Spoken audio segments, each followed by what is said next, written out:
On Friday night last week, my wife and I received some sad news that her grandfather had passed away. Now, unfortunately, I didn't know her grandfather too well, but I did meet him several times, and he was a very kind and gentle man. He was a respected war hero and is loved and cherished a lot by his family. If you're a regular Culips listener, you'll know that I'm Canadian, but I live and work in South Korea. And although I've lived here for nearly a decade now, I've never attended a funeral before, and this is my first time experiencing and learning about how they're performed in this country. The funeral ceremony lasts for 3 days, and it's not finished yet. I'm recording this episode on Sunday afternoon, and the funeral will continue until Monday.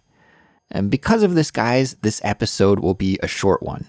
I'll tell you a little bit about what a funeral is like here in South Korea, and then I'm going to wrap things up. So there'll be no special vocabulary focus or lesson in this episode. I'm sorry about that, but we'll return to our normal routine again next week. If you don't know me, my name is Andrew, and I'm the host of the Culips English podcast, and to accompany this episode, there is an interactive transcript that you can find on our website, culips.com. As always, it's 100% free for everyone to study and learn with, so I highly recommend checking it out. As I mentioned, everyone, I'm going to be brief today, and out of respect for my wife's family, I'm going to try to avoid sharing too many personal details. But early last week, we heard that Grandpa's health was declining and that we should mentally prepare for his passing. And we heard the news late Friday night and went to the funeral home on Saturday morning. Now, like I said, I've never attended a funeral in Korea before, so I'm kind of learning about how they are as I go through it. Now, if any Korean people are listening, and I expect that there are, maybe I might convey some incorrect information, and if I do, please accept my apology in advance, and please correct me by leaving a comment on the website if I mention something that's incorrect. And in fact, my wife also hasn't really had to participate in any funerals like this before either. Of course, there's a very different role if you're a member of the family as opposed to just attending a funeral, right? So this is her first time in this role, and so we're kind of learning about how they work as we go. It's especially very new for me because my home country, Canada, has a very different funeral tradition than is practiced here in Korea. Since Canada is a multicultural country, it's difficult to say exactly what a Canadian funeral is like. Everybody has a different religious or cultural background, and that will determine how you do a funeral. But my cultural background is what many people nickname WASP, W-A-S-P, which stands for White Anglo-Saxon Protestant. And in this tradition, usually there's a ceremony at a church, or maybe it's at a funeral home, which is open to anyone. Anyone can attend. And at this ceremony, there are usually some speeches given by friends or family members. Sometimes poems are recited or music is played. And then after this, there's another ceremony, which can differ based on if the body is cremated or buried. And this could take place maybe at a crematorium or at a cemetery. As far as I know, usually these services are just attended by family and close friends.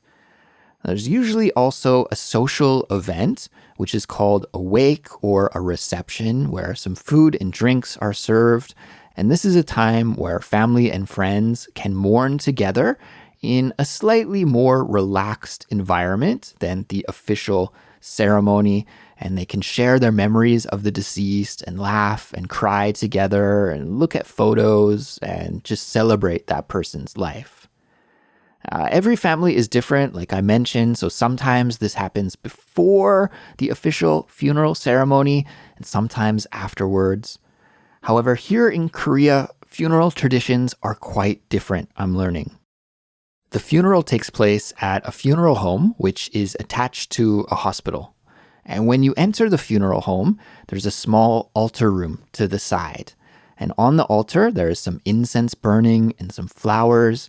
And above the altar is a portrait of the deceased person. So when my wife and I arrived at the funeral home on Saturday morning, we went to the altar room first. And there we paid our respects by doing a full bow toward the altar. And after paying our respects this way, we went to the main reception room, which is the main room, and it pretty much just looks like a restaurant. There are several tables and chairs set up, and here we ate a meal, which consisted of some spicy beef soup, some rice, and several traditional Korean side dishes like kimchi and jeon, which are a kind of savory pancake. As I mentioned before, Korean funerals last for 3 days, and the funeral is actually still happening right now. I just briefly left the funeral home because my wife and we have a dog named Pinky, and I had to make sure that Pinky had food and water, and I had to take him outside and for a walk and make sure he's okay. So I came back to check on Pinky and quickly record this episode as well. And as soon as I finish, I'm going to be heading back to the funeral home. Over the last 2 days, many guests have come to pay their respects to Grandpa. And when guests arrive at the funeral home, they sign their name in a guest book and usually give some money to the family. The money is placed into a special envelope and then dropped into a donation box. The guests then go to the altar room to bow and pay their respects. By the way, you've probably heard me use this phrase to pay your respects a few times now, and that's the expression we use in English when we want to talk about honoring someone after their death. So after paying their respects, the guests then come into the main reception room, and they also have a meal, and then they go on their way and leave. And as family members, it's the role of my wife and I to greet the guests and visit with them while they attend the funeral. So as far as I know, guests can come and pay their respects at the funeral home during the first 2 days of the 3-day funeral. And then on the final day, which will be Monday morning, we'll be leaving the funeral home and going to a private ceremony for only the family, and that will be happening at a veterans cemetery. A veteran is what we call someone who was in the armed forces during a war, and as I mentioned, Grandpa is a respected war hero. There are many other fascinating differences that I've noticed in the way that death is processed between Canadian and Korean cultures, but I feel like it's not the time nor the place for me to talk about these at the moment. But perhaps if you're interested in hearing more about this in the future, you can let me know in the comments, and I could share more insights at a later time when it's more appropriate to do so.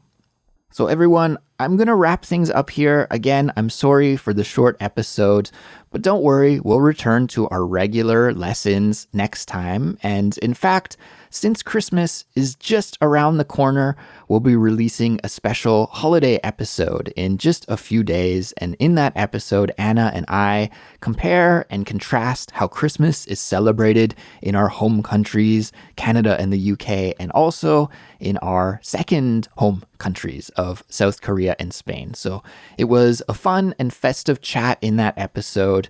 So please keep your ears open for it when we release it in just a few days.